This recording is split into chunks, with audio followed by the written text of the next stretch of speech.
What's going on, guys, and welcome to my review of... Damn it, the camera's not high enough.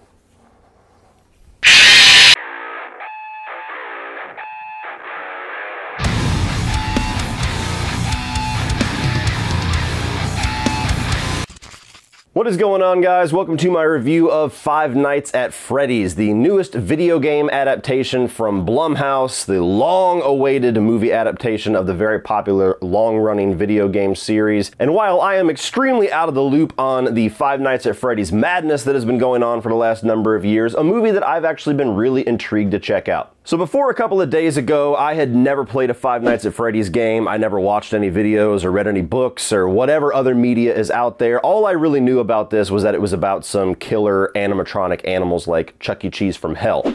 And I played the first game for maybe an hour and a half on a live stream. Got me a couple of good times.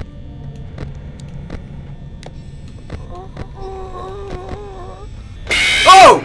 Fuck! And then I dabbled quickly in 2, 3, and 4. I know there's way more video games than that, but that was the only ones I was willing to buy, because while I get it, I get the hype, I understand the appeal to it, they're not video games that I could ever see myself replaying that much.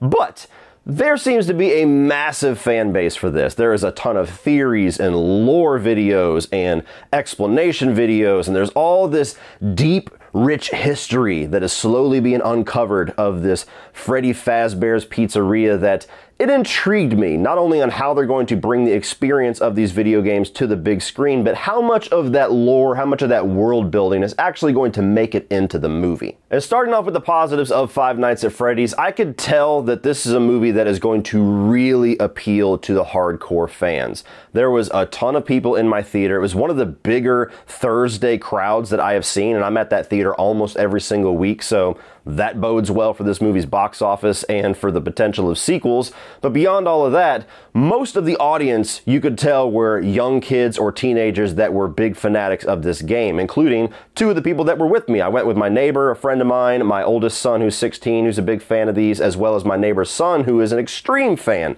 of these games. And not since Avengers Endgame have I seen, heard, and experienced so much crowd interaction and so many gasps and claps and oh moments from the fans. And I'm glad that I saw the movie in that context, because it let me know that the core audience, the target audience for this movie, is really going to enjoy this, and there's a lot of things in here that is going to appeal to them. There were a number of kills, there were a few cameos, there were even just little lines of dialogue that were getting big crowd reactions, and that's always cool to experience, because even though I was a little bit out of the loop, and we will talk about that later on, I enjoyed being around so many people enjoying this movie on that level. And specifically with video game movies, I said this back when Resident Evil Welcome to Raccoon City came out, it's nice once in a while when they make one for the fans, because more times than not, they strip down so much of the identity of the game, they make it so streamlined and so much of an on-ramp to people that are not familiar with the video games that it ends up being very bland and unappealing and not that exciting for those that are hardcore and want to see all these big fan service moments. Beyond that, I really appreciated the fact that this is one of those, what I would call a gateway drug movie into horror, where this is something that is entry level. You can bring younger kids to this, you can bring people that maybe are a little more timid to horror and need to have something a little tamer to be able to get into the experience, and maybe one day that'll open them up to some of the more intense sides of horror, some of the stuff that we're really excited for those people to experience. I like that every once in a while, because there's not too many movies that I can throw into that category. I get that question a lot. What's a good horror movie for me to check out if I'm not really that into horror? I want to dip my toes into the genre. And it's such a loaded question, because you don't know what bothers somebody, what is going to make them fearful, what's going to make them uncomfortable. But there's certain movies out there where it feels like a pretty safe bet that you should be able to get through this, and if you like this, then we can move on to some other things.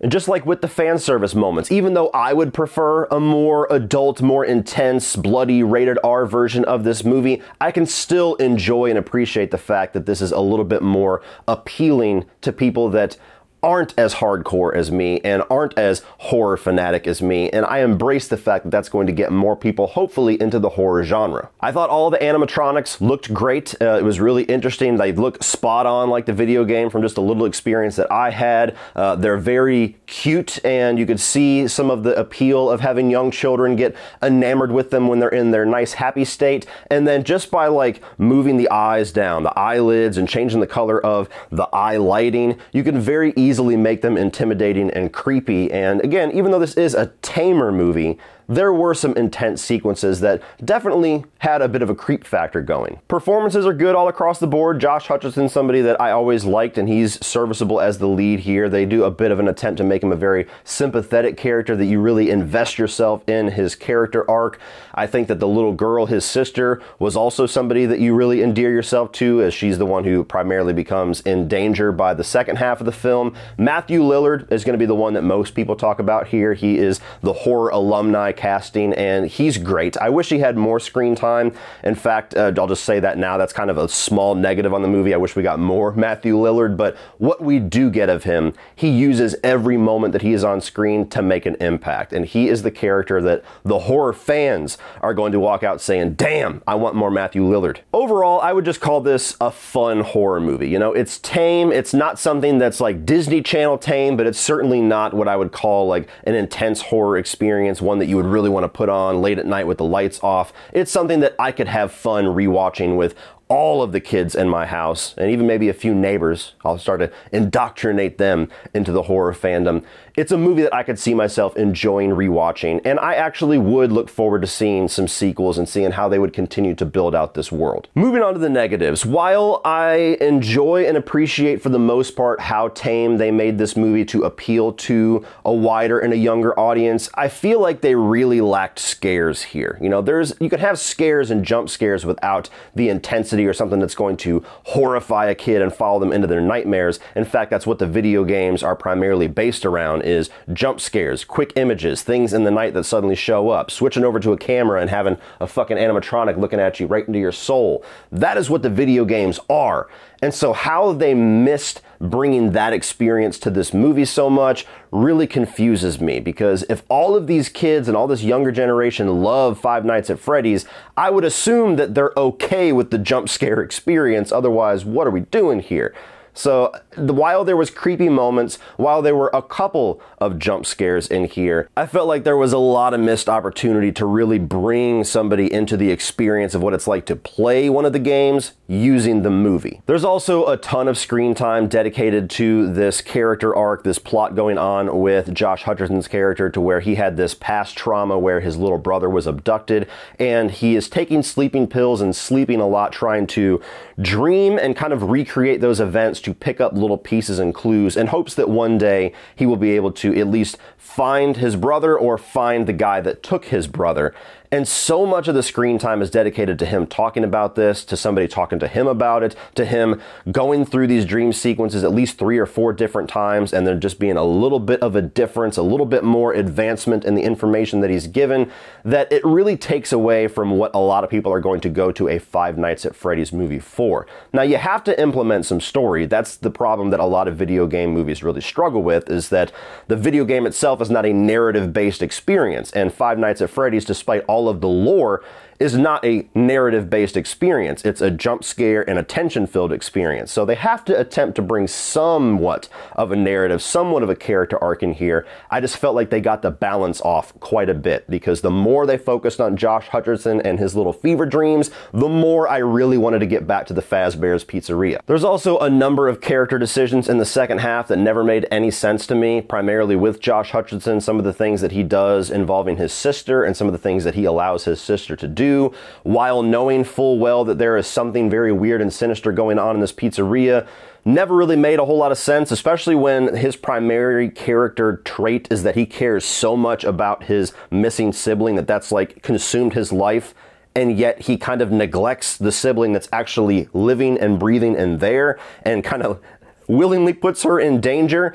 that stuff didn't quite ring true to me and actually kind of contradicted what they were trying to get across with his character. There were a couple of reveals in the third act that I felt were incredibly obvious, and maybe for fans of the video game they were even more obvious. I'm not sure. You'd have to ask one of them or look down in the comment section below, but even as somebody that is not very familiar with very prominent names as far as villainous characters in the Five Nights at Freddy's world, when you know that there's a looming threat that is eventually going to be revealed and you have such a limited number of cast members, it's incredibly obvious who the clear choice is going to be of, if anyone's going to turn out to be a bad guy, probably them. And the last thing that we'll talk about is that this is very much a fan's movie. This is not so much of a successful experience for somebody like me that does not have a lot of built-in knowledge of this world and of these characters and of the lore and even of very prominent YouTubers who are known for exploring the lore and exploring theories.